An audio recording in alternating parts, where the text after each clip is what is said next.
play every year at Bekkevold. When visited Åldalbruk, he's teenagers maybe, and one of the characters in that is Matthias. And actually both of my sons have played Matthias in this piece. So, and his last name was? Matthias' last name was? Bekkevold? Yeah. I guess, yeah. I'm working there, of course. So we kind of know at least Matthias and my family. As Kari said, I know not much about Edvard as a player. But I know a lot about the traditions that he lived in at Åldalbruk in his time. And I think I can start to play a piece. It's a traditional polka actually. We know that as Edvard plays the fiddle, of course, and there was also some other fiddlers working at Åldalbruk at the same time. There was one guy some years younger than Edvard, called Løten, who also played the fiddle. And we know that Oluf and Edvard and another player, Jens Bekkevold, those three played in this room actually, in a, I think it was in a New Year's party or something, in 1874 maybe, yeah. We know that Edvard and Oluf played together. And we have a notebook with tunes after Oluf Knudsen, with, I don't know, 130, 40 melodies in. And it's quite sure that Edvard also played a lot of those tunes that Oluf played. So I play a polka for you from this notebook that Oluf Knudsen had. Unfortunately, I don't play the fiddle. But maybe that's the best for you. You can play the accordion. So it's a polka after Oluf Knudsen.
collected local music for 30 years at least.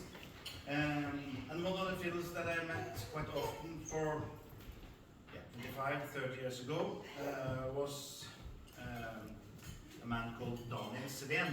He played the fiddle. He was born in 1912. He was an old man when I met him, and he played a lot of old tunes that I learned from him and recorded him and talked to him. And the story is that the fiddle he played on in his small house in Løten is this fiddle. That was Edvard Spellhand's fiddle. I didn't know that in the start, in the beginning, that it was this special fiddle, but he told me, of course, the history about this fiddle as he has been told. Daniel had this fiddle from his father, Carl Sveen, also played the fiddle. I think he was born in 1870s around. And Carl bought this fiddle from Edvard, told Daniel. And Daniel said also, when Edvard had this fiddle, I don't know when that was, but at that time this was quite an old fiddle. So as Kari said earlier, it's probably from the 1700s. And I remember Daniel played this. If you look close, you can see it's played a lot on this fiddle. It has mark of the fingers. Hundreds of hours of playing to dancers all over the area. And it's a quite a strong tune in it. If you're gonna play it, it works. Now I want to play a piece that Daniel played to me on this fiddle. I have been to him maybe for 2 or 3 hours. We have talked, played, and when I was going out the door, he said, "Oh, wait, I have some more tune for you. It's actually one I have composed. It's the only one I have composed," he said. So I have to take back my recorder, my cassette recorder, big one, and his stand. He was an old man. He was almost couldn't stand, but he stand and play this mazurka for me. And he wrote it, I think in the 30s, when he was going home from a party. Has played with an accordionist, and Daniel, they played a lot together. It was cold. It was in autumn.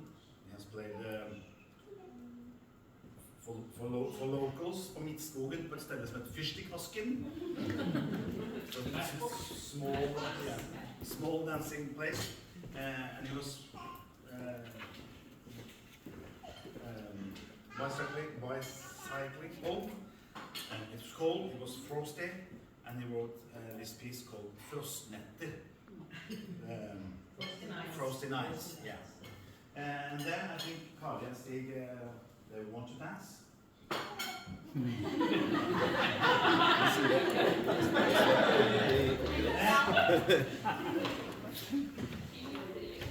And this mazurka is a very, this was a very popular dance in this area, in the Hedmark, Løten area. It was the most popular dance the fiddle could play. And I'm sure that Edvard played a lot of mazurkas. So let's play and dance.